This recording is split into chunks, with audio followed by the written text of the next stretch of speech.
you the one that asked these glasses, honey? You can find me clamber up. Clamber up with short legs.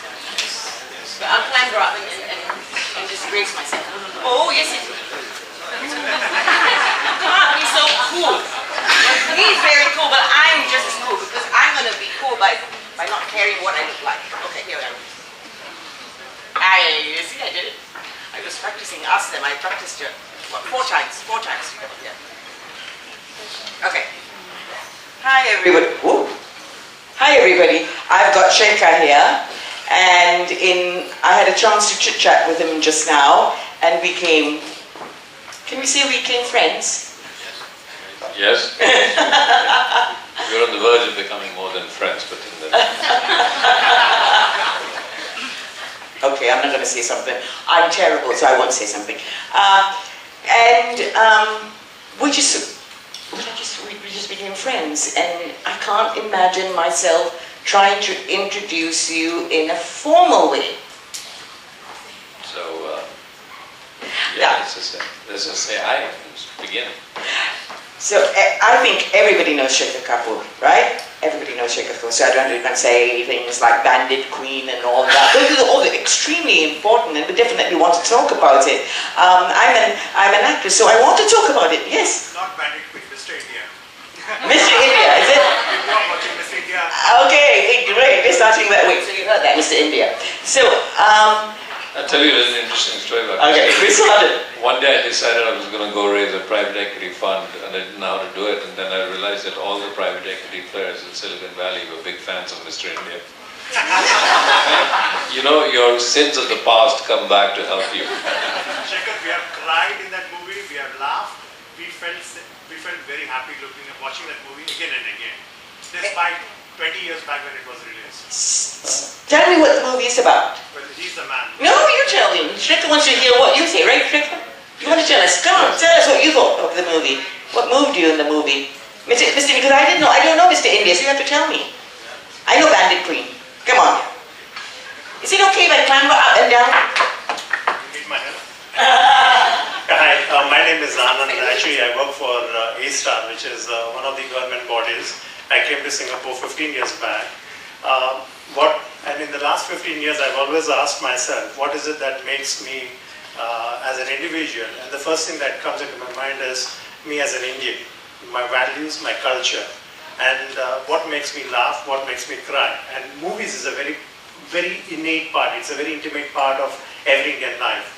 Although I'm a Singaporean now, but by heart very much an Indian. And so I grew up watching movies like Mr. India, and my family, in fact, even now, the other day we were watching Mr. India, not knowing that Shekhar would be here, and we really enjoyed the movie. So there are 2 things that I actually like about this movie, is the background score of this movie that talks about life is a mix of up and downs, and there is a particular scene out there when the small little girl who dies because of terrorist bombing. I lost someone in Mumbai because of a terrorist bombing.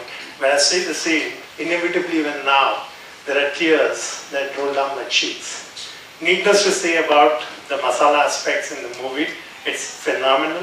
But more importantly, it also talks about how a common man, if he has a dream and a vision, can actually really come up in life. That's about Mr. India. It's about common man. Shekhar, tell me about this thing. He's talking subtext. He's talking...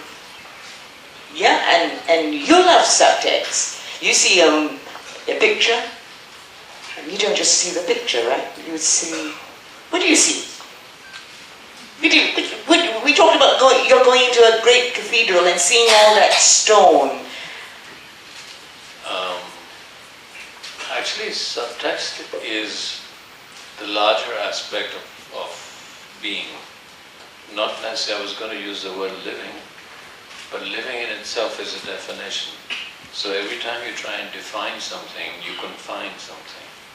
So whenever people talk to me, so tell me about this, define it, I say, well, why do you want to confine it? So life and living in itself is a definition, and therefore a confining.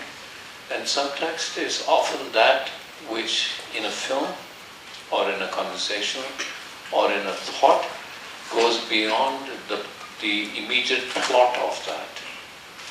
So it goes beyond the absoluteness or the definition of what you can call a story.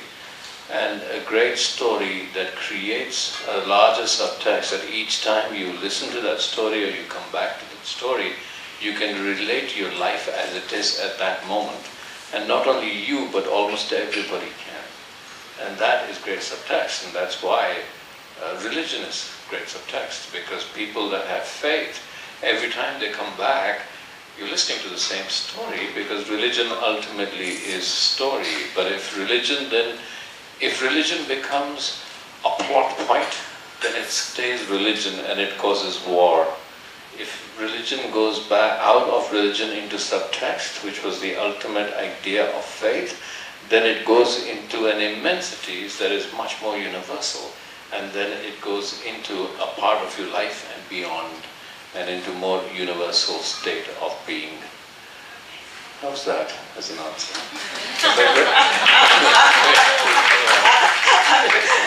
Anybody wants to come and talk about that? Talking about this idea of living as being, as confining yourself and being. As a subtext. As a subtext. As a subtext what? Living. So we're all on this stage, as Shakespeare said. Is that what you're saying? Our living, our prancing around through life. I was really saying that if you define something, and you said this is life, you are taking, in the very the essence of definition, you are withdrawing from the potential of immensity in that. So how do we go through things without defining them, and accepting that definition is something that we need as a means of communication? Because I'm talking to you, words are defining and therefore confining. Language is defining and therefore confining, but how do I speak to you and how do I tell you a story? And that's why poetry is so important. And that's why storytelling is so important, because in the way that we juxtapose the words together, or the way that we juxtapose, the poet juxtaposes words together, is the subtext. So in the note that Mozart did not use, in the notes that he did not use, in the contradiction of the notes, there is a note that he couldn't use. And that note creates the harmony in the contradiction, and that's subtext, because that defines life. It's the spaces in between the words of the poet. It's what the poet has not said, the words that the poet hasn't used, by creating contradictory lines. And in those spaces exists immensity and universality and consciousness. In the colors that an artist uses, in the colors, so the contradiction of colors, so when you see a painting, there's a contradiction of colors that hits you. They're different colors. And in that contradiction, what the artist has been able to do is find a sense of harmony that is not stated. It's interpreted by you, and you will interpret it differently, and I will interpret it, but the artist has created a harmony. Somehow, in that what we call the zone, the artist created a harmony. And each time you will look at that painting, you will find harmony according to the moment of that existed at that moment. Not necessarily when he painted it or she painted it. Not necessarily when you first saw it. Each time you see it, you will find a different harmony of that moment. And when you find a harmony in that moment, that represents a certain belonging to the zone of universality and the zone of consciousness. So in storytelling, we use morality as that. We put contradictions of morals against each other. And if the story is good, it creates a contradiction of morals that puts you in a state of having to find the harmony between the contradictory morals that you feel. And once you can find that harmony, the actor finds his or her own harmony, the director finds his or her own harmony, and the audience and the viewer and the listener, they find his or her own harmony. There are a whole lot of things I want to ask you. I wanted to talk to you about this idea when you said that not knowing is important. But before, I'm not going to go there first. I want to talk to you about what we shared just now, and you told me that you think that movies may be a thing of the past. And I said to you, I'm just so very, very sad because I just love movies. I just love being absorbed into this enormous big screen, sitting in that room, all in the dark. But I've got someone next to me, and you told me you had so many visions. And do you want to tell me about why do you think movies might be a thing of the past? Well, I don't want them to be, but they probably will be. Because art has always been defined by the limitations of technology. Technology has defined the way the discipline of art has expressed itself.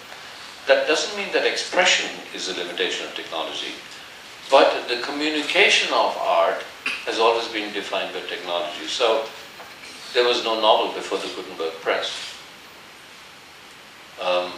There was no painting by Rembrandt before colors were invented. There were cave paintings, but before we discovered the idea of cave paintings, there was no drawing. There was no movies before somebody invented the silver halide chemical, and so then there were movies.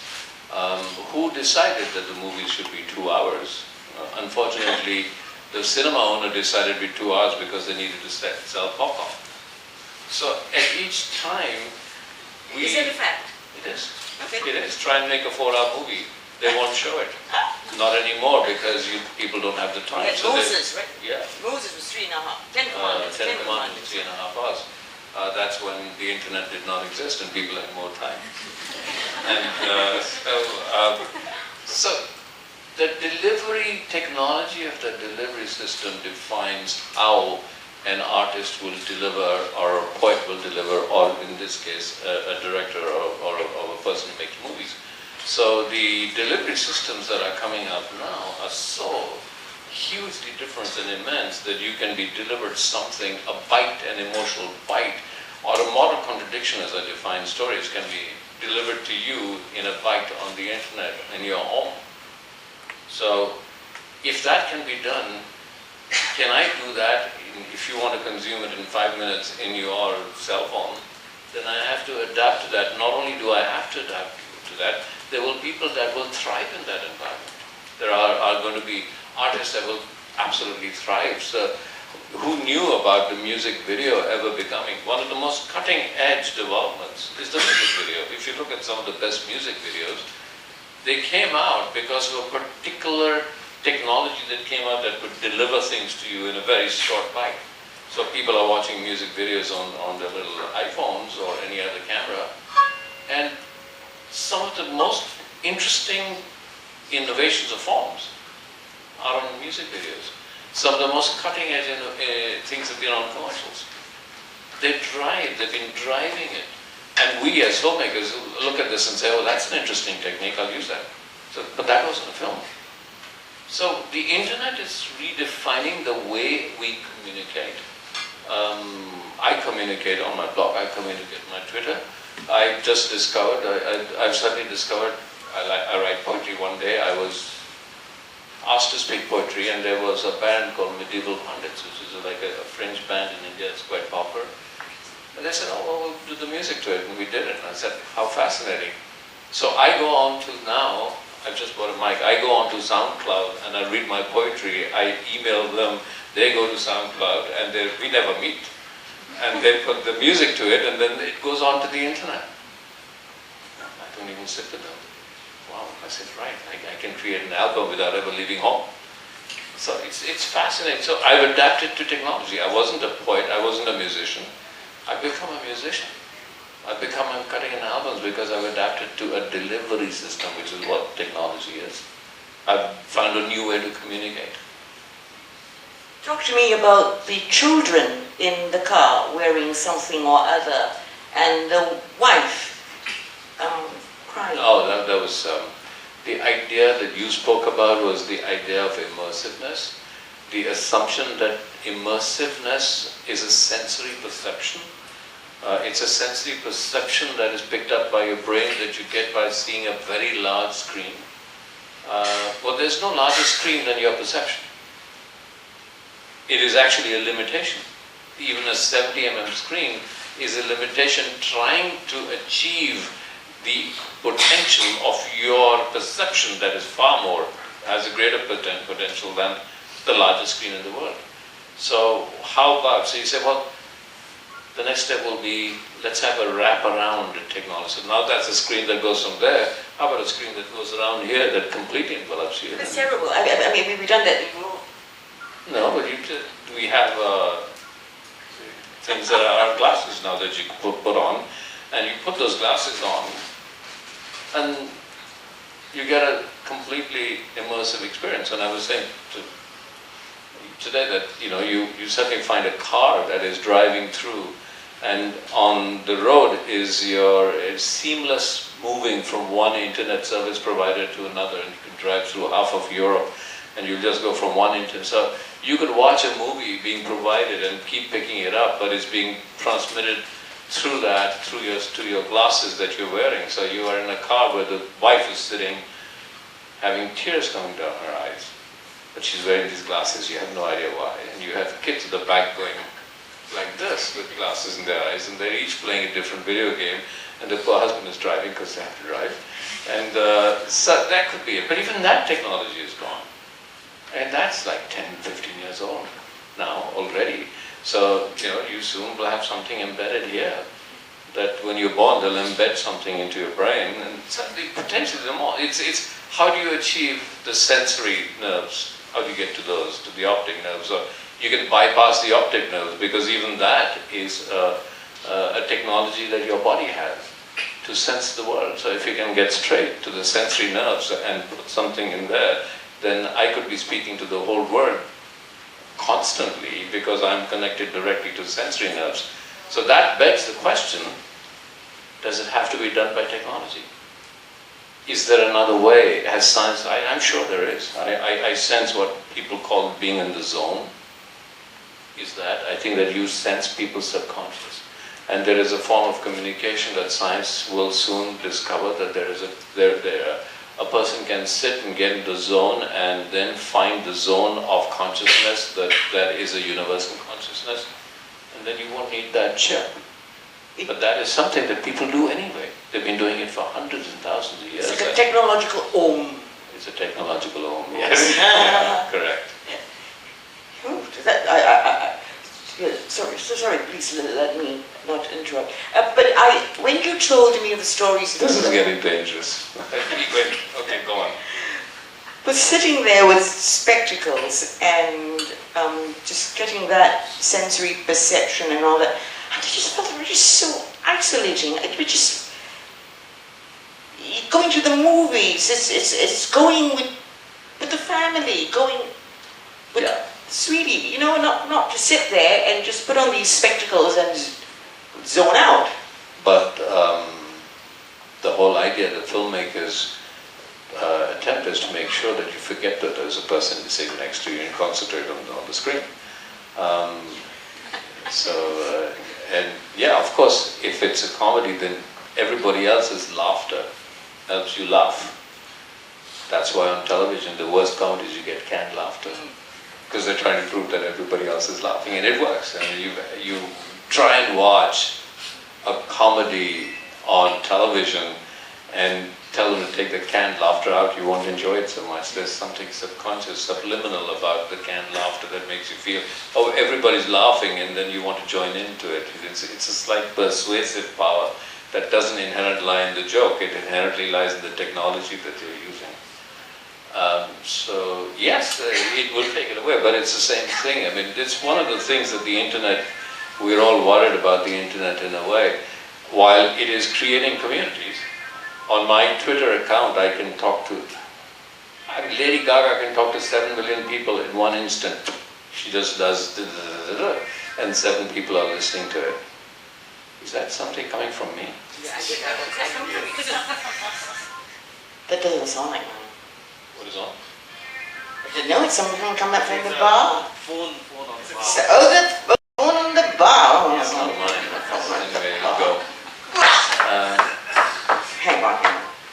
we sort of do the phone in the bar thing. No, before I go on the phone in the bar, and anybody wants to take on Shekhar and say something? Well, yeah, this is supposed to be an interactive session, so I was just complete what I was saying about the internet. While it is one of the things that is increasing communication immensely, people are forming communities and communities within communities and larger communities.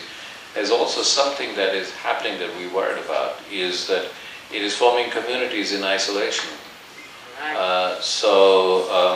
People are relating more through the computer screen, and so but we are not physically inside ourselves. We are wired to be physical with each other. Like if you see, we learn to play social games by being physically interactive with each other. As kids, we hit each other, we wrestle with each other. You watch animals doing it, you watch children doing it. Eye-to-eye contact is a social behavior pattern that provokes an understanding of how to live in a society. And if it's eye-to-eye contact on Skype and that's all you're doing, I mean, I constantly say that sometimes my writers don't understand me when I have a Skype call. I say I have to fly down and meet you. And I realize the eye-to-eye contact beyond Skype in a real situation, somehow there is some kind of energy that comes that gets lost through technology. So if kids are growing up today, how are they going to handle real relationships when they get, when they form physical relationships, a man-woman relationship? How are they going to handle it? It's going to be a problem that we face now with the generation that is growing up in forming relationship through anonymity, because you can be as anonymous as you want on the internet.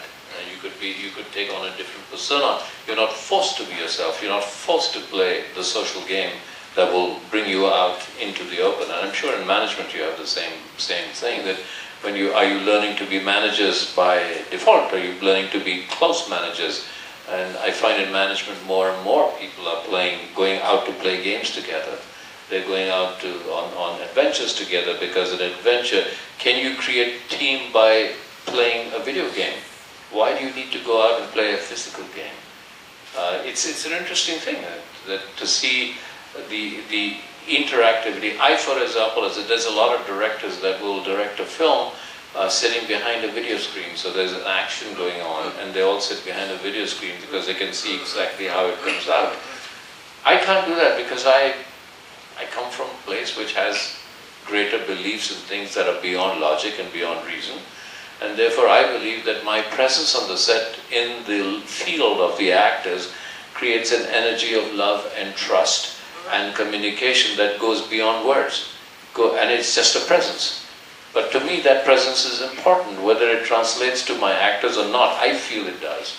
So I feel isolated when I go and sit behind it. But like 80% of the big Hollywood directors and the big films are made by people actually sitting behind video screens, and the action is going on somewhere else. So it is a distancing that doesn't seem to bother them, and the film still a big hit, so they still make money on it. And so these are things that these are personal things for me, but there are interesting things to explore.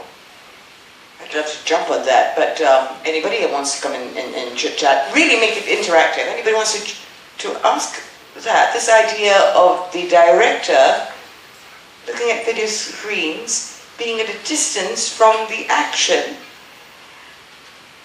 but that's exactly what you do. You're actually showing a movie, and that's not the real thing. You're actually you're creating that distance, and yet. Ultimately, and yet, as the director, you want to be physically. As an actor, I do like my directors. I do get this tremendous energy of a presence. Yeah. Does anybody else want to come in? Yeah. So anybody wants to come in on that? Come on, I'm going to run up and down and just show off that I can climb up and down.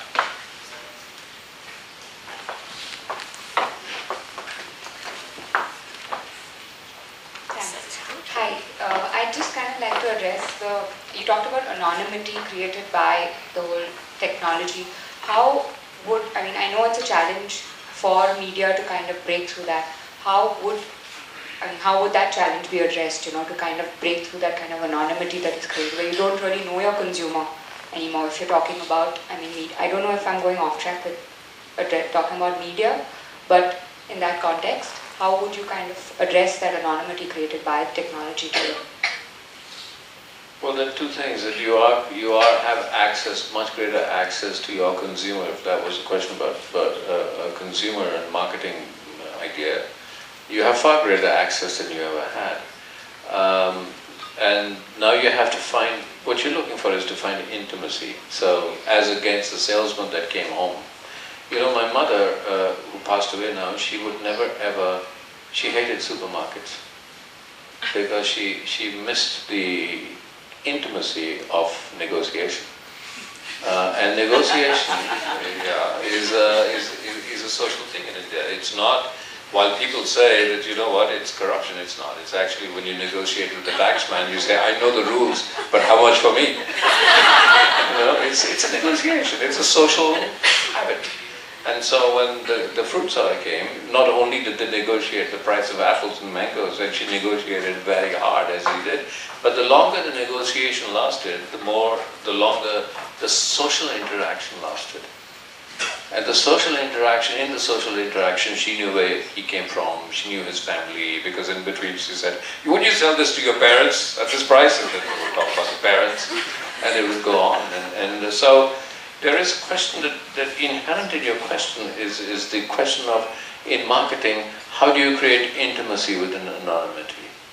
There was a recent study that I read in London that they found that, all the girls are going to love this, they found that retail therapy is as good for your health as going to the gym to exercise. It's true. There's a whole article on that, and there's been a big study on that. It's not because you walk around shops. You know what it is? It's social interaction. So it's a very Western thing, because anonymity is growing, the sense of loneliness within that is growing, and they found that the retail therapy that was good for your health was in fact the negotiation, the idea of going in crowds and talking to a saleswoman. And so you go talk to a saleswoman, you talk to a salesman, you talk to other people there. And the social interaction of retail therapy was actually what was good for your health. It took you out of your loneliness. So, coming back to marketing, that's a fascinating question. Your area of influence is growing, but it's anonymous influence. And how do you find intimacy in that? I suspect it is around the community creation. And old forms of marketing that were actually called selling are not going to work anymore. What you have to do is interactive. You create intimacy through interactivity. And you create intimacy by inviting and opening yourself out to criticism. And that's what a lot of companies are experimenting with. And those that have succeeded have found that they're engrossing their potential consumer in their own selves. So you open, organizations have in the last 50 years been built as protective organizations. And now if those organizations are learning that if you have to go out and use the internet, which is becoming a very powerful force, you have to find ways of opening the organization out. And it's a threat, it's a risk, but you have to run that risk. It's a good risk. It's a good risk. So through opening yourself out in a certain amount of allowing people inside your organization, you're creating intimacy. And that's, I think, one of the ways to go forward in marketing. Does that answer your question? Yeah. Okay. Anybody else want the floor? Entrepreneurship, innovation? Yes, someone. Come on. I had a question in terms of innovation is coming very fast. And there's lots of different ways of consuming media. What's the impact in terms of content and quality of content? It's a question that is constantly being used by people who control media right now. Their big argument is that the editorial is important because blogs and people sending their videos and exchanging videos and how do you run a news organization anymore? If you're the world's most powerful news organization, you're not as powerful as people carrying video cameras and they're there before in their cell phones and they send things in. And this argument raged for a long time in media, saying, yeah, well, there's blog, but then there's no editorial. And is the importance of the editorial, how important? That's the fundamental question about quality. Do you need the editorial? Otherwise, so in a vast chaotic consumption of media, is the editorial belong to the central power that has become at the top of the structure? Or can it belong to an editorial that is a community editorial that naturally exposes and emerges out of what is happening? So if you suddenly have chaos, which is what you're saying, is chaos undisciplined, non-edited and low quality, it's an opinion. My opinion is that ultimately, yes, that's the first attempt, that's the first thing that happens with chaos. But the second thing that happens with chaos is that within that chaos, a natural editing idea emerges. And that natural editing idea emerges and starts to become forward. Now, ultimately that becomes the power structure. And then chaos will come back to subvert that power structure and start all over again. It's a cycle that goes on. And the wonderful thing about the internet is because of the increased connectivity, that cycle is it's a constant cycle. It is not a 10-year or 2-year or 5-year cycle. It's constantly going on, and it's constantly going on, and that kind of chaotic activity becomes a quality conscious activity. And there's nothing to say in a way. So is that different from what we say? Let's talk about film. Talk to a studio, and they will say, well, actually, whatever you say, the critics didn't like the film, but the film grossed $500 million. It's exactly the same thing. There's no question of quality there. It's a question of how many people responded. What was the number of people that responded? So Rupert Murdoch will say, well, I sell my broadsheet. I don't care. The Times doesn't do well. So, but News of the World does well. Of course it does. It's got page 3 with naked girls on it. So with the quality, the assumption of quality also in itself is a questionable assumption, because it is not as true as the people in the power structures would like to state it as it is. But so where do I stand? I stand that within the ideas of chaos lie an idea that people inherently have integrity. And out of that integrity comes a desire for a quality that is more universal than censored by a few people at the top. That's my opinion about it. Does that answer your question? Okay. Leela, at the back. Just building on this point, actually, two things. The first is around how does an artist then restructure their art given the changing delivery platforms. Like you said, from a 2-hour to the bite-sized moral contradiction which I watch on my mobile on the way to work. Traditionally, films borrowed from theatre, which was a preceding art form, and took sort of the 3-act structure and adapted it with sort of more possibilities given that technology and so on. So firstly, how does the artist readjust his storytelling?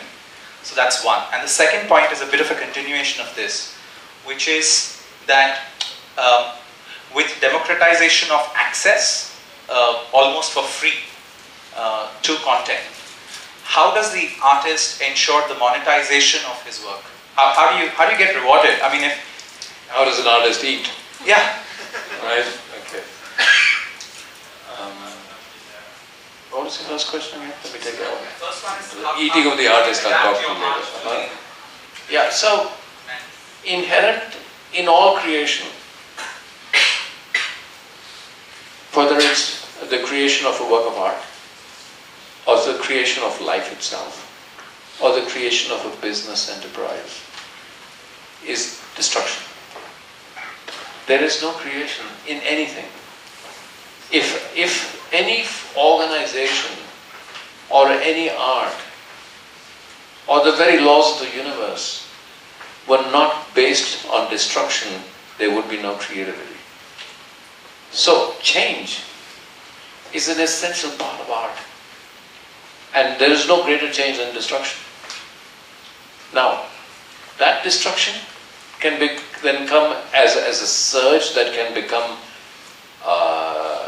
horrific, right? Or that destruction can be continuous. If it's continuous, it's a better destruction. So birth and death and birth and death and birth and death and birth and death. Or look at the other way, death and birth and death and birth and death and birth and death and birth. So that's how art moves, that's how organizations move, that's how the universe moves.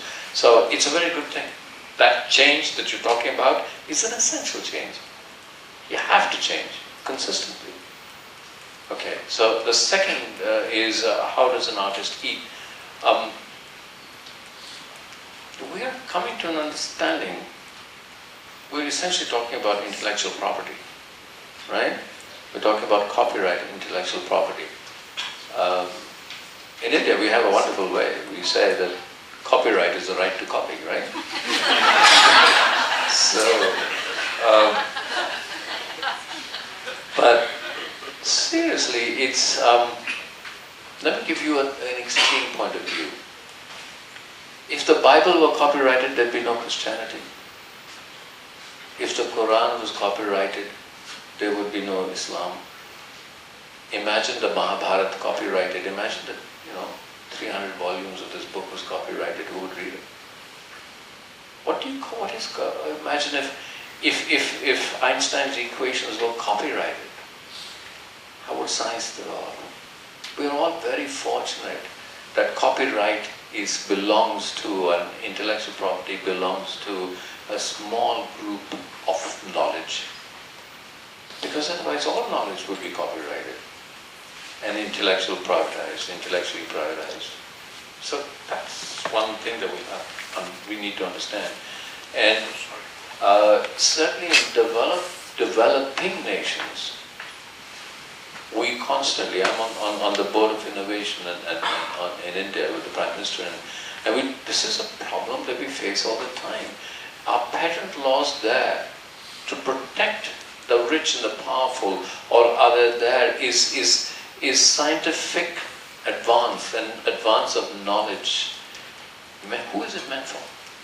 What is it meant for? Is it meant for where does it belong? Does it belong for the good of the people?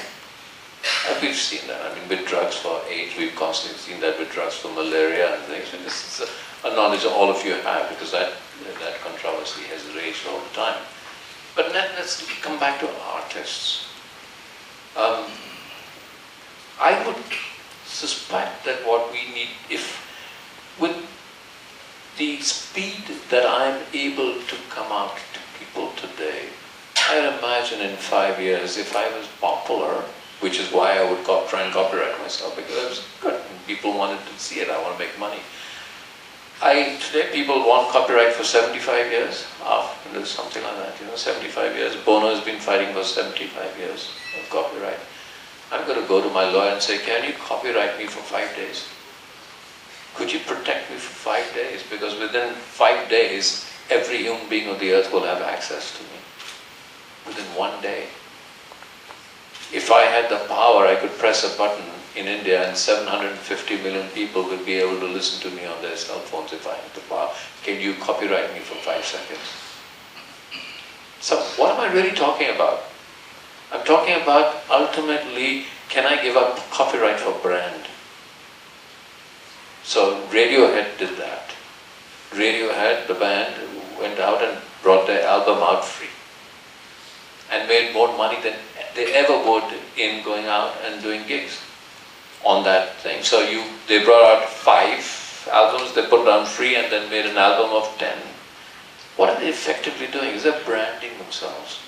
And one of the great conversations that are going to be for artists anyway, and for all works related to that copyright is the only way that you can make money out of it, is, so Shah Rukh Khan.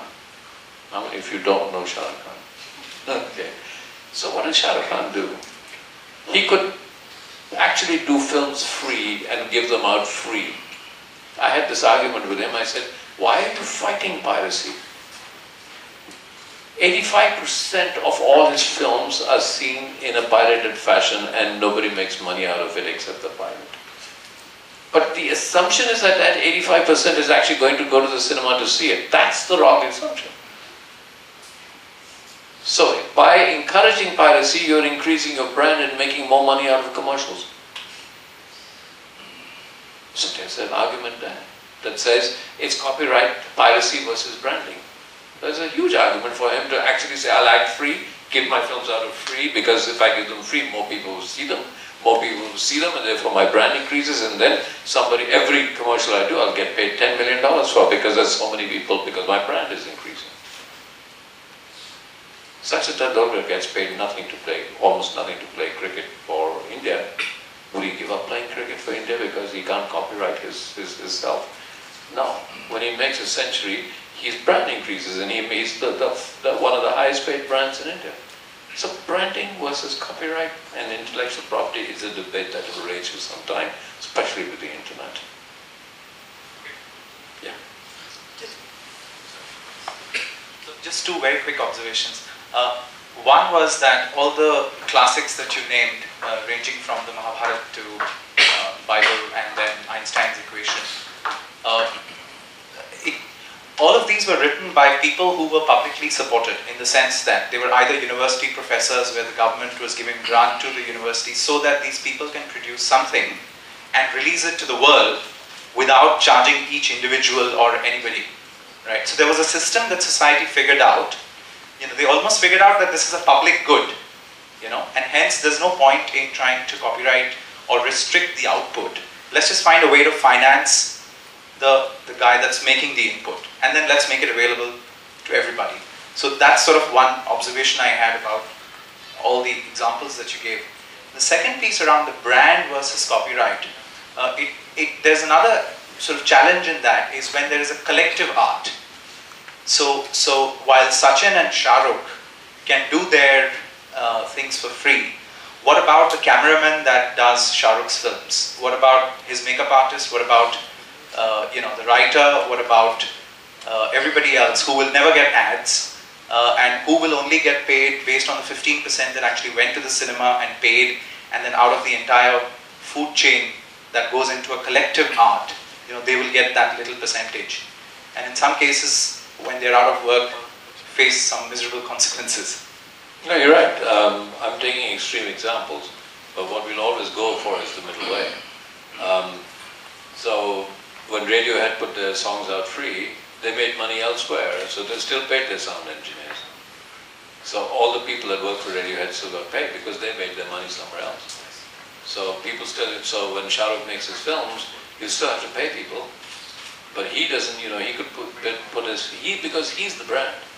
The brand still needs to pay people to work up. And the other thing about collectivism and university professors, I agree with you. There is, and there's unfortunately a tendency even within universities now of the very senior people, the senior scientists that are working, in fact not releasing.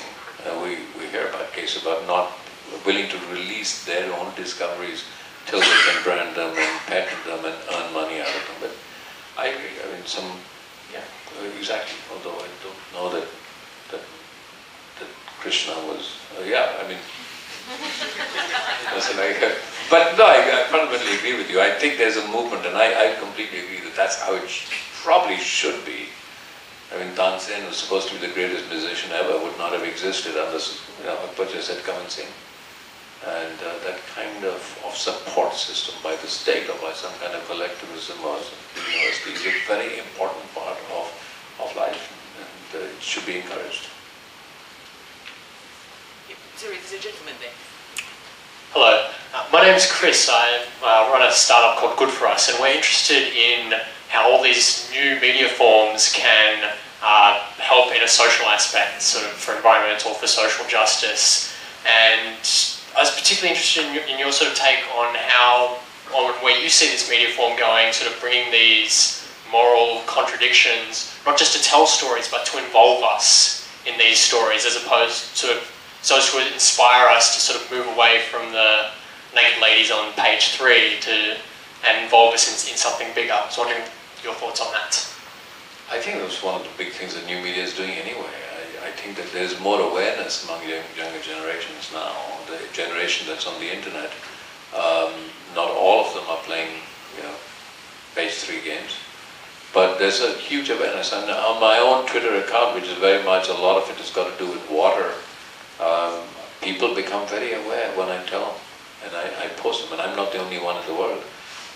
The amount of information that is going out to create awareness on the internet and new media is huge, and a lot of organizations that I know that are, awareness is half the problem, are trying to get people aware, use the internet very, very successfully. Very successfully. It's only the question of, you have to ask the right question. You have to put it the right way. You have to tell the right story, as they constantly say in advertising. Tell the right story. I don't know how many of you know, there is a case going against Coca-Cola in India on a water issue. In Kerala, they've got a place which is perfectly legal. They're drawing water from the ground and putting it into bottles and selling it to cities at profit. Now, it's privatization of water without saying it, The fundamental question is, whose groundwater is it? So how did it come out in this case? It came out because for miles around that area, all the paddy fields dried up. Because they had the more powerful pumps that they took up all the groundwater, and there was no groundwater left for the pumps of the farmer. And so the farmer launched an agitation, they went to court, the court came in, and Coca-Cola is fighting that now. They're saying, well, we did it legally. So there's a fundamental question that the Indian Constitution doesn't solve right now, is, because people who made the Constitution did not realize this would happen, is whose groundwater is it? So, coming back to your question, I wanted to raise that issue. So I didn't say Coca-Cola is wrong, that would have been not that interesting to people. So I said that would you stop watching the films of Amir Khan if he was directly responsible for the suicide of farmers? It's just a different way of telling the story. You put a contradiction in, you love Amir Khan, that's how you tell a story. Everybody loves Amir Khan. Everybody knows he does the Coca-Cola ads. Alright? And everybody knows in India that the farmers are committing suicide because they can't pay the debts back. I just related the two, and I said, if you found out that he was directly responsible for the suicide of farmers, would you stop watching his film? And then suddenly everybody woke up and said, what is this guy saying? And it came out in the media. And then I said, well, he supports Coca-Cola. Isn't he doing that? So it's a way that you get your message across. So it's not just, the internet is an interesting way. You have to find the right story to tell to create awareness. And do it in this, you've got to tell the story. Can I talk to you and ask you about Pani? Yeah. Pani is the latest project that you're going to shoot in 4 months, you say, and you've not even given people the script to not cast yet. So maybe I want to talk about that, or maybe you want to talk to me about what is Pani. I read a whole lot about it before I came, and you talked about going to a friend's home, and you were taking 20 minutes to shower, and you walked out, and then you saw 50 women lining up with little bottles and trying to get a bit of water that was just going down. And that was apparently the source of this new movie, which you're holding so precious. Well, Pani I think that anybody who's ever lived in or been to Africa, Asia, China, or India understands that while we talk about 9%, 11%, 15% economic growth, all of it is going to come crashing down on one issue if we don't have enough water. The social cost of populations shifting for a lack of water is going to be something that no government will be able to handle. We know that. I mean, we've done enough investigations into water to know that we talk about the Himalayan glaciers because we see inconvenient truth and we see wonderful pictures of the glaciers falling down. But the fact is that the Himalayan glaciers support 1.2 billion people, the rivers from that, and just a 10% reduction in that will cause huge population shifts in water. So Pani is my next feature film, and it deals, because most of us are just constantly looking at water in the context of rural areas. Hindi films forever have talked about the monsoons because water has always been an issue world over. But as we are moving into mega cities, what the film is about is in the future what happens when a mega city runs out of water. Because within the same space, some people have water and some people don't. Just before I came here, I was holed up in a hotel finishing a documentary, and I was in the West in Goregaon, in Bombay, and from my room, in fact, literally from my shower, I could see down and see a slum. I could turn that shower off and stand in the shower for 5 hours, 24 hours. The water would not run out. Right down below me, I can see a slum where they get water for 3 days a week. They get a half a bucket of water and they'll fight over it. There is a fundamental inequality about water, and that's the issue of money. What happens in a mega city? So what the film is about a time when water has become a weapon of social and economic control, where a city has divided itself into those that have water and those that don't, and democracy has become much simpler and much easier because all it says is, you give us votes, we'll give you water. And that's the simplicity of democracy. So it deals with that time. And it's an emotional story about that time.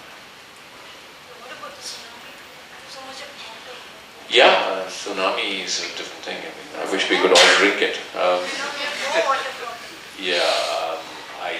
That's seawater is the one thing that everybody is saying that we can. Yeah, seawater is, why can't you turn seawater into drinking water? But it's a question of energy. Where do you get the energy? So it's, you said we were talking earlier, it's a question of turning oil into water. Then we run out of oil. We don't yet have the technology to turn water or seawater into drinking water, potable water, at a low energy cost. So while it's fine in Singapore, which can afford it, or the Middle East that can afford it, but how do you handle 20 million people in Mumbai running out of water? The amount of energy that you will need to convert seawater. So there will be hopefully a technology, but certainly that's what money is about. It's a metaphor for what we do as human beings. The moment there's a shortage, we use the shortage for our own greed. And greed becomes a predominant factor in every shortage, every war. So that's what money is about. I can actually talk to you, but other people listen. This question is a bit personal because I was reading about you on the internet before. Of course, we all have heard your name, but we didn't know the background. So the question being is, you were a chartered accountant who was shipped off to London and you were working a 9-to-5 job or 9 to 6. I wasn't a slave that I was shipped off. No, okay. The article did say that your parents were discouraged and everything. And so the question being is, there must be a struggle you were going through personally in your head or wherever, that you want to take the leap or not. How long was it? Was it like one day you decided I'm done with it, or was it straight over a few years, firstly? Second, what was really going through your head? Was it more insecurity? Was it like you were really confused what you wanted to do in life? Roughly. And if you still remember. And thirdly, if not that I'm telling you, but you know what. Thirdly is if you're looking at somebody who's sitting in those shoes. We're talking about branding. I do branding at Procter & Gamble, and it's interesting, but still, do you want to do things outside? What do you tell the person? What do you tell yourself in that way? So I got the first Shekhar was an accountant, and Shekhar is now a film director. Can I say that? So I guess he's asking, did you agonize over it? I still agonize. Friends of mine who were state accountants became senior partners in major companies and have huge estates and made lots and lots and lots of money. That's the journey versus the end, So you take choices, all right? So your fundamental question is, why do you take the choices that you do and then you have to live with them and you agonize about your choice? There's not a single person here, I'm sure, who hasn't agonized about choices they made. Is there anybody who hasn't looked back at their life and said, did I make the right choice? Is there anybody who raised their hand and said, no, that's everybody, all of us do that, I still do that, and I do remember. And so then I say, well, it was my destiny to do so. Yeah, of course it was. You take a choice, you walk through a door. Did you just get up and do it one day? Yeah, you take that flight, you get up and do it one day. You just take that flight. There is that one day that you left. Did it happen over time? Yes, it happened over time with me. What actually led to it? When did it start? When I was 12 years old, I was just being taught physics in school. I lived in Delhi. Delhi was not a polluted country at that time, city at that time. There was no noise pollution, there was no light pollution, there was no pollution. And we used to sleep, I don't know how many of you remember in India, there was a time in summer we used to sleep outside. Even in the city, we used to sleep on the roof of the house. And I could see the whole sky, and the sky used to be like a blanket. And I used to wonder where it ends. And it's just about the time around year 12, you're being taught in school, you're being taught physics in school, and you're being taught that nothing exists. For anything to be something, it needs to have dimensions. Fundamentally, that's what they were teaching you. If it's not measurable, it does not exist. Alright? So, if it doesn't have length, breadth, depth, if you cannot measure it, then everything is measurable. Now, I would lie down, my father was a doctor, and I would ask him, I said, Dad, how far does this universe go? He said, it goes on forever. And I would lie in there and try and imagine forever, and one of the most traumatic phases of my life was the attempt to measure forever. Lying in my bed at night, I would cry at night. How do you measure? Why cannot my imagination encompass forever? So I told myself a story. I would sleep by telling myself a story about the fact that there was this man with an axe, and the tip of the axe was my universe. And then that eternity that would take for this axe to fall upon the tree would be the eternity of my universe, and then it would explode, but within that atom of that axe is another universe, and then there's another universe. I told these stories to myself when I was 12. I only realize now that physicians are telling themselves the same story, exactly the same story. This is exactly the theory of particle physics. It's exactly the same theory as a child. I guess those theories, every child does. And so the addiction to try and discover forever is what drove me, I suspect, at one point out of accounting into storytelling. And the addiction to realize that unless I told stories, I wouldn't find the meaning of my own existence. So that's what drove me. Yeah. Yes, Devanand is my mother's younger brother, and I have an addiction. Every Indian ultimately grew up wanting to be an actor, a hero. Now they all want to be cricketers, but at that time, all of us wanted to be movie stars, it was the one thing we wanted to do. So all of us stood in front of the mirror and made faces. Movies was something that was fascinating, so maybe that's why I went. But I think what drove me fundamentally is the desire to tell stories, and I chose movies. That's fine. Shekhar, can you tell me, at 12 years old, you were thinking all these strange things about the guy with an axe, and the axe is an atom, and then it goes on and on.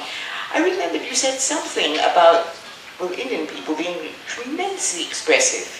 And somewhere along the way with education, that sort of got educated out of them. Perhaps you could sort of tell how. What was it that gave you the incredible imagination that obviously fuels? You talk about things like subtext, you think so. You don't see it as it is. You look at one axe goes in and you see an eternity of axes. What was that? What was it about education? I think all children, all over the world, are born with a fundamental understanding of what people call consciousness. My daughter, when she was 5 or 6, she said, Daddy, how do I know that I'm not living in a dream? How do I know that when I wake up, what I'm doing is not living in a dream? Almost every child has that question. And it's the most valid question there is. The idea of illusion is the very fundamentals of quantum physics. It's the very fundamentals of all that the wise men talk about. All theology is that. Does a particle exist because you imagine it to exist? Is the world created in our own perception? That's the fundamentals of physics. No? It's the fundamentals of all philosophical thought. It was the fundamentals of the question that my daughter asked me at Specs. I think that we have a perception of that, which we call the duality now, the perception of a sense of a universe, that is what I call our spiritual selves, and over time in education we are trained not to trust it. Over time in education we are trained to subdue it. Over time in our education we are in an age of reason and logic that says, and I'm not saying education shouldn't do that, there is no reason not to develop the powers of logic and reason, but for that there comes with it saying that that does not exist. And over time we lose our ability to delve into that and to find, but I do believe, for example, musicians, I think that creativity is an ability to, I don't think creativity lies within us. I think that creativity lies in the ability to tap into some universal creative source. I think that Mozart tapped into the same source. I think A.R. Rahman taps into... A.R. Rahman, when I work with him, every now and again he says, oh, I've got to go, I've just got to go and see my family. He's actually going to pray. I know that. And he goes and he prays and he finds a tune. And he comes back. He comes back with notes. I think scientists do that. I think that after years, and after a lot of pain, you become a kind of a conduit. And once you've tapped into that universal creative source, in anything, when you come back, if you've created within your age of reason, if you've created discipline, now we call it, there's a word in Hindi called riyaz, which musicians use. For 12 hours they are practicing. 12 hours a day they're practicing. Just singing and practicing and practicing. That's the discipline. That discipline is the catchment area. How strong is your catchment area? And once you've got that catchment area, if you are able to tap into that universal creativity, how do you interpret it? If you don't have a very, very, very sharp, finely tuned, well-disciplined, well-developed catchment area, you'll never be, it'll fritter away. So your catchment area is your discipline. Your ability to be wild and to be the conduit is actually a product of your indiscipline, but also a product of your ability to be humble at that time and your ability to somehow force out of your own self-ego into something more universal, and then you can tap in and come out. It's fascinating. That's fascinating to hear you say discipline is a catchment. Discipline, you create, it's almost like flow, isn't it? This idea of flow. You become really good at what you do. Then only this conduit, strange conduit forms. So it's rather than, say, meditating or something like that, isn't it? Well, meditating is a discipline. Meditating is a very, very strong, true meditation is a very strong discipline. It's, if somebody was asking me the other day, I find peace, I said, well, you just take a pill for that, why do you need to meditate? It's simple, just take a pill, kids say, take daddy, my daughter says, Dad, just take a chill pill, she's 10 years old. Alright, okay, so you take a pill, you can be peaceful. I mean, what's the problem? Medical science gives that to you. So why do you meditate? What are you looking for? You're looking for something beyond peace. And if you're looking for, what is that? I mean, all of us need to ask that question. What are we looking for? What is that thing that is resonating within us that we are not yet finding? It's that, the duality of that other self that we've forgotten. The other self that we've been trained. Now we need to unlearn all the learning we have and unload it and then find it and then use it back to the way we lead our lives. And the leading of our lives is not just saying, okay, none of us here probably are going to go and sit and live in the mountains for the rest of our life. Really, we're all going to be active human beings working in places, managing, innovating, contributing to society. But how can that aspect of ourselves actually help us contribute on a more collective way, which is what somebody was just saying, that can we do it in a more collective way, in a more efficient way? Is there a way to do it that engulfs not just our constant fear of the future, but a more addiction to the moment of creation and therefore becoming more truthful about it. Oops. And who teaches you all that? Is it an educational institution, parents, society? All of it, and yourself, and your own questions, and questions upon questions after the questions. After all, if you ask me what God is, I would say it's a question upon a question upon a question. Because in answering the question, you're asking yourself, yeah, it's a provocation. Nobody can tell you. Because in telling again, how can you take something that is of an infinite quality and then say, I'll give you the answer? Because every answer is going to be defining it. And you're not asking for definition. You're asking for experience. So the experience was coming from the self. So people can guide you. But the greatest guide is yourself. The greatest guide is your own questions and the lack of doubt in your own questioning. So somebody has to tell you that the questions that you're asking are not wrong. That you're asking the right questions. And you should go explore those questions. And encourage you to explore them. I want to jump in, with another question, but I actually give other people a chance. Logical reasoning stops you from going to understanding the deepest desires or the self of who you are? Logical reasoning makes you get up in the morning. Logical reasoning tells you that this food is good for me and this is not, although people will tell you that the body will tell you, but you have to choose in the menu that's offered in a round. So there is no one or the other. That's the problem.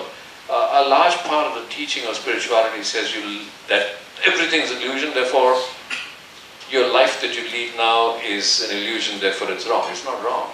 It's as real as non-illusion itself. So reasoning and logic and this other self go hand in hand.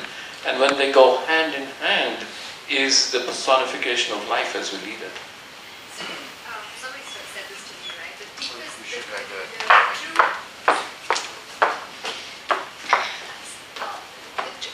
the people who have really succeeded, the true winners, have always followed their heart's deepest desires. And the universe conspires to make that happen, right? And that doesn't mean that the rest of us are our failures. Or wasn't our desire, the heart's desire, was not firm enough that the universe couldn't conspire to win? I think the first thing you need to do is to cut off the idea of true winners being the happiest people in the earth. So, it's not necessarily the true winners. What I said, you need to, when you go on the path, you need to question everything that you say to yourself. You're saying that true winners are the ones that follow their heart desires, probably true. But who are the true winners? How do you define true winning?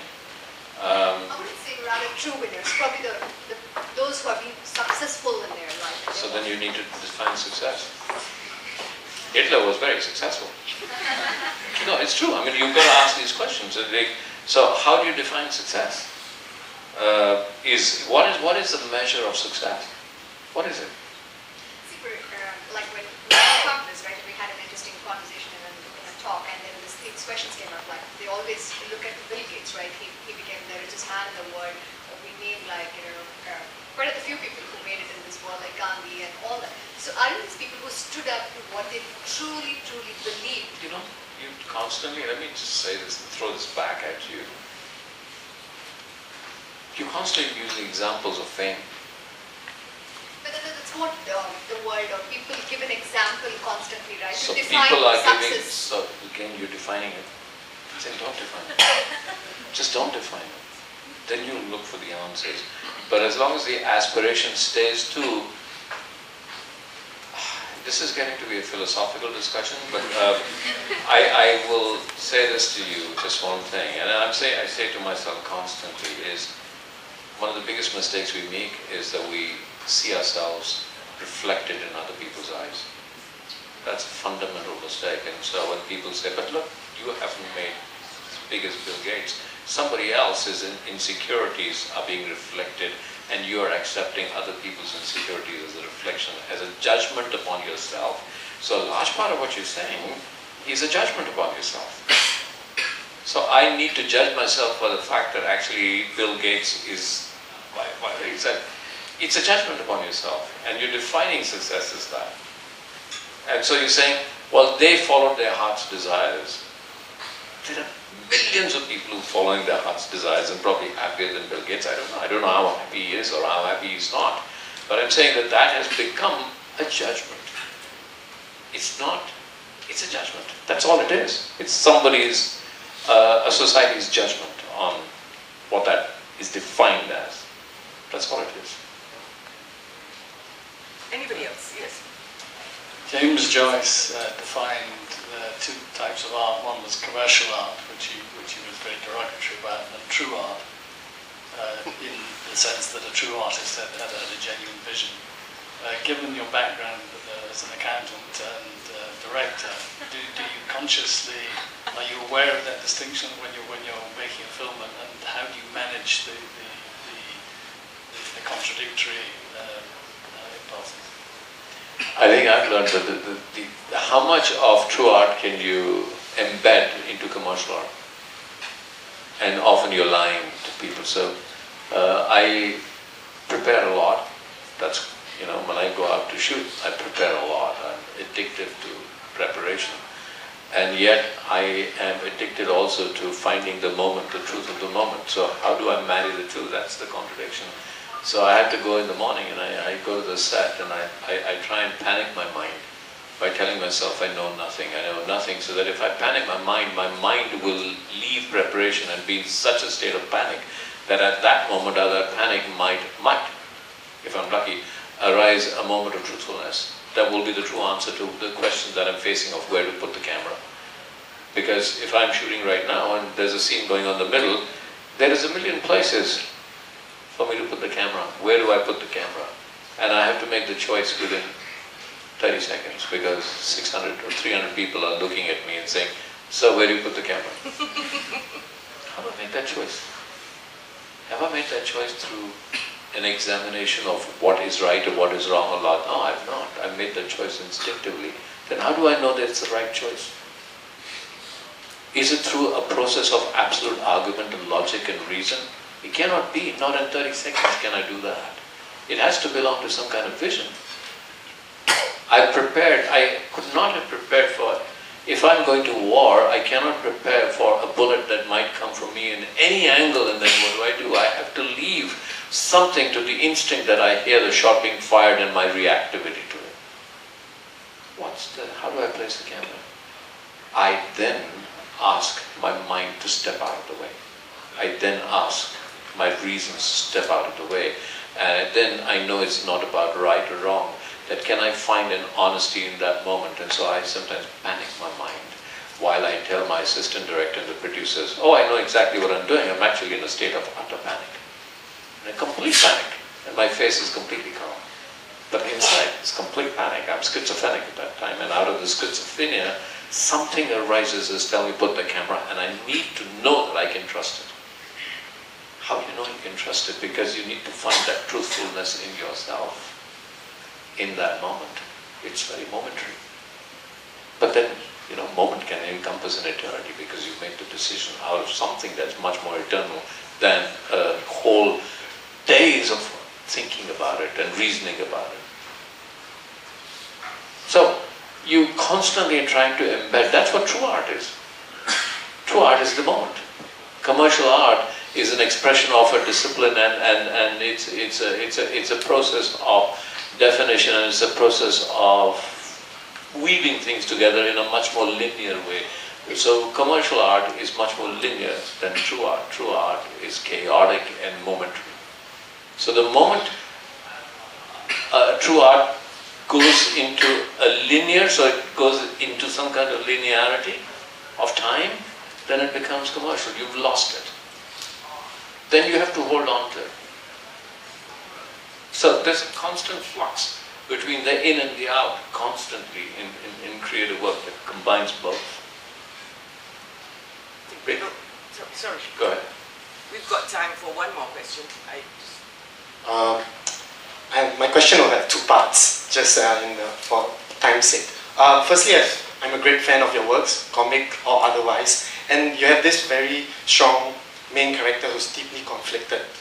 So, if the question would be, how would you describe this human condition, and how exactly is technology affecting it today? And for the part B of the question, I'll just hand it over to... Yeah, hello. I have an unhealthy obsession with comics and I'm addicted to film. So I'd like to ask about your main lead, which is a build-up to my friend's question in Mr. India. How at a time where Rajinikanth was bashing up 50 guys effortlessly, and still does, how is it that you managed to find a character who was flawed, who was weak, and was handicapped by certain moralities, and in that sense help him attain his goal through technology, which was, not very conventional at that time. The concept of superheroes was fairly foreign to Indian cinema. So what gave you that inspiration to give such a, a unique character with handicaps and morality and technology to help attain his goal? Thank you.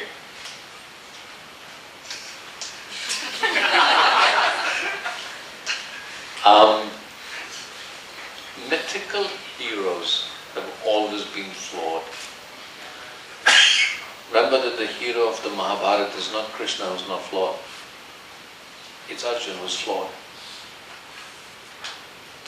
And Krishna is just a sutradhar, he's the narrator. Arjuna, who was incapable of understanding the meaning of battle.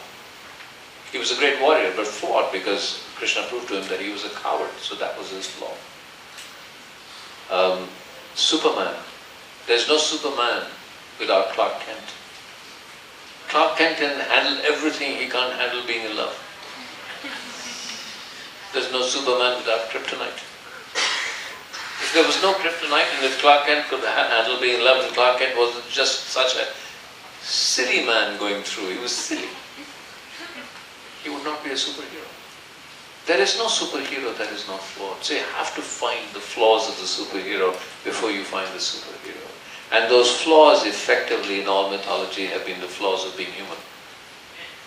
So he falls in love, it's a human thing.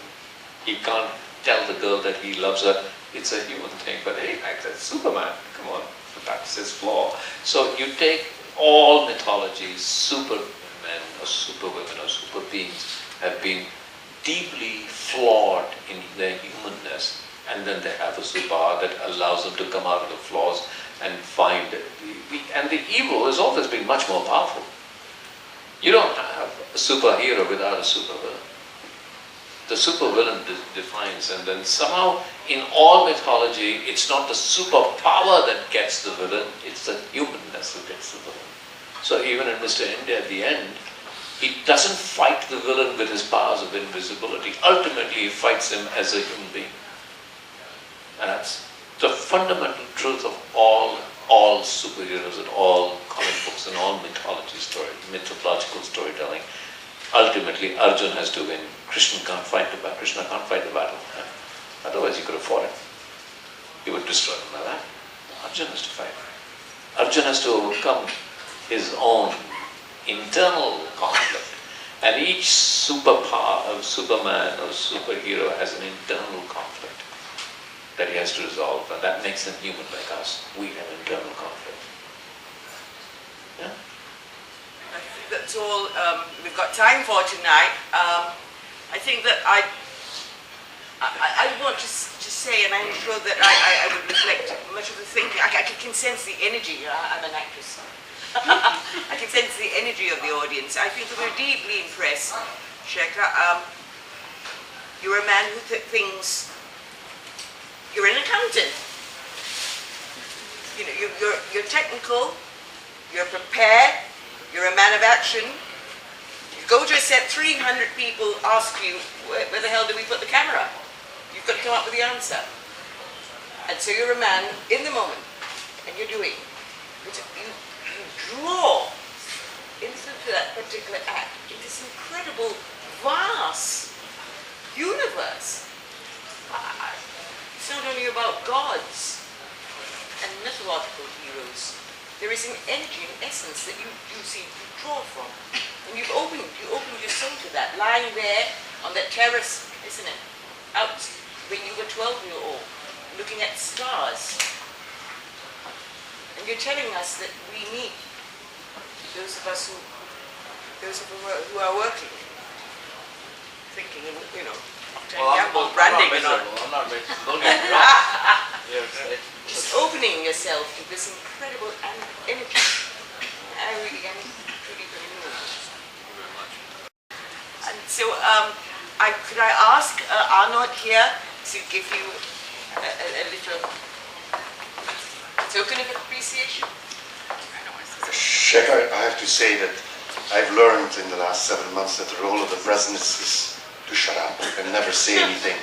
Just take the thing and give it to you, smile, and somebody will take a picture. That seems to be my most important role as a president. But tonight I feel that I dare, after 8 months, take the microphone and also say something.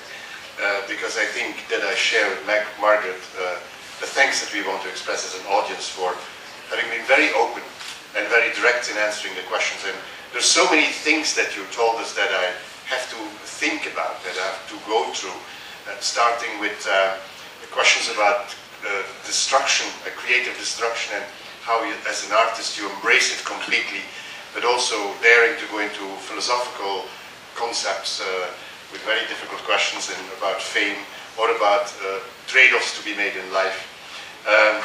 What I also admire as a professor is how you're a storyteller, because that's something we have in common. We pretend that we have theory. I'm not saying that you pretend that you have art, but we both have our concepts, but on the basis of that, we do a lot of storytelling. But before we came in here, we had a short discussion, and we were talking about how stand-up comedians, which you were not doing tonight, but or live performers, I should say, at some moment in time can go down, and sometimes with other audiences can do very well, in that you somehow have to be in the zone. You mentioned that word also earlier tonight, that you have to be in the zone, that you have to create the zone, that you have to create some ether, perhaps, that is together with us. I think you created tonight. Yes, yes, yes. Thank you very much for that. And good luck.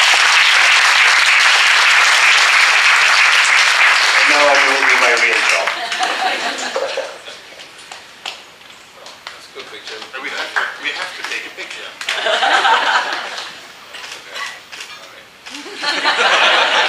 Ladies and gentlemen.